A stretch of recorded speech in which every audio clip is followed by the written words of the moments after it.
Good evening and welcome to beautiful Clifford King Field on a gorgeous night for a non-conference matchup between the SHERRARD Tigers and the Monticello Sages. Monticello Sages. Monticello, there we go. Yeah. I'm Chris Miller, and of course with me is Coach Brian Hutton. Tonight the task is, again, a very difficult one. As always, Chris, you're exactly right. After a 56-7 loss to Orion Chargers, the Tigers now take on one of the better teams in the Oklahoma Valley Conference, the Monticello Sages. I said that a little bit better than you did. You did. And the Sages have a face on the sideline that many are familiar with in this area, and that's Coley Welter, is the head coach of Monticello. Yeah, for those of you who follow football in this area, they most certainly remember Coach Welter's time as the head coach of the Aledo Green Dragons. He experienced a great deal of success there, winning 3 state championships. Coach Welter is one of the most respected coaches in the state. That he is, and deserves so. Leaving Aledo, Coach Welter has turned a doormat football program into a regular at the state playoff series. And from what we have heard about them, this year they have a great chance to punch their playoff ticket again. Yeah, if last week was any indication, the Sages look to be gearing up for another great season. Last week they beat Nokomis 47-7. Quarterback Caleb Hansen looks like a player that can do it all, as last week he was involved in 5 touchdowns, 3 on the ground and 2 through the air. The Tiger defense will need to step up their performance tonight. We caught up with Coach Welter earlier this evening. Let's see what the Sages head man has to say about tonight's game. Coach Welter, your team got off to a great start last week with a 47-7 win over Nokomis. What expectations are there for this year's team? Well, we're very young. We only have 6 seniors, so we're just still kind of finding out what this team is going to be made of. We like our talent, but it's got to develop, and we need more experience. So we'll see down the road. As worked with this team, and you look back on last week's performance, what do you feel are the strengths of this team? Well, we were hoping it would be the return of 4 starting linemen, but a couple of those were injured last week. So we're trying to develop some more linemen. We think our balance on offense is hopefully a strength, and our ability to run the ball on defense will be solid for us.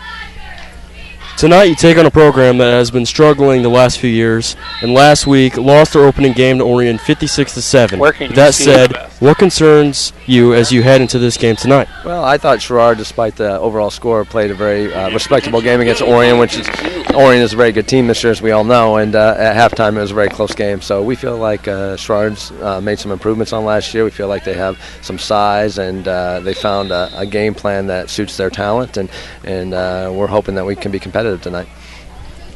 What are the keys for your team to come out victorious tonight? Well, obviously, SHERRARD likes to run the ball, so we're going to have to be stout on defense. We're going to have to get a lot of people to the ball carrier and just defend the run pretty well, and hopefully be balanced on offense. All right, thank you, Coach. All right, thank you very much. As you mentioned earlier, the Tigers lost big last week, 56-7. But even with the lopsided score, there is hope in Tiger Nation. There really is, Chris. Last week they were just matched up against a loaded Orion Chargers team. But the Tigers look so much better in all phases of the game than they did last year. Tonight they get a couple of players back that should help them even be more competitive against this Sages team. You had a chance to talk with Coach Adams moments ago. Let's hear what he had to say about tonight and the season.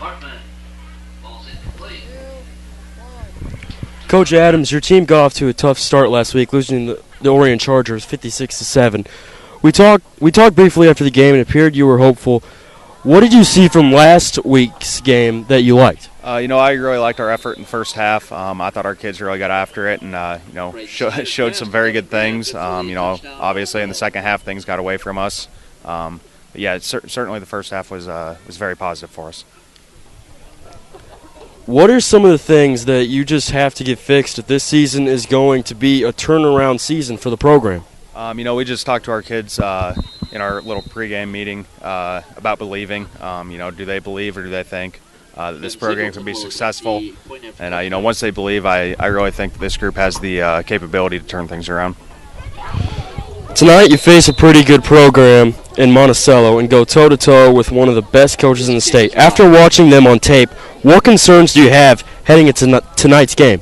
Monticello is very fast. Obviously, Coach Welter, as you said, is one of the best coaches in the state. They will be prepared and we've got to match their speed, we've got to match their intensity, and if we do that, I think we'll be successful. What are the keys for tonight's game for the Tigers to get the win? We've got to take care of the ball offensively. We got to run some clock down, keep their offense off the field.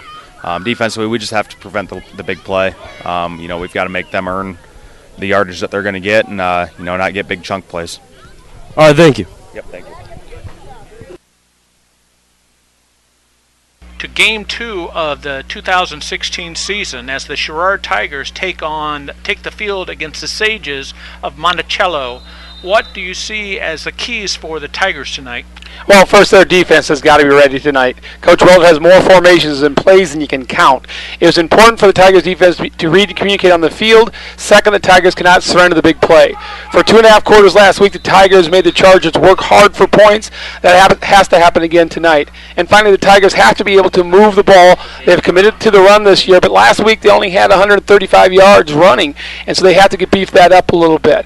And they only reached the end zone one time last week, and that was on a Billy McAtee touchdown return. So that's a big part of what they will need to do tonight. Tonight should be a good one. I know the Tigers are hungry for success on the gridiron. We are moments away from the kickoff, and we'll be right back.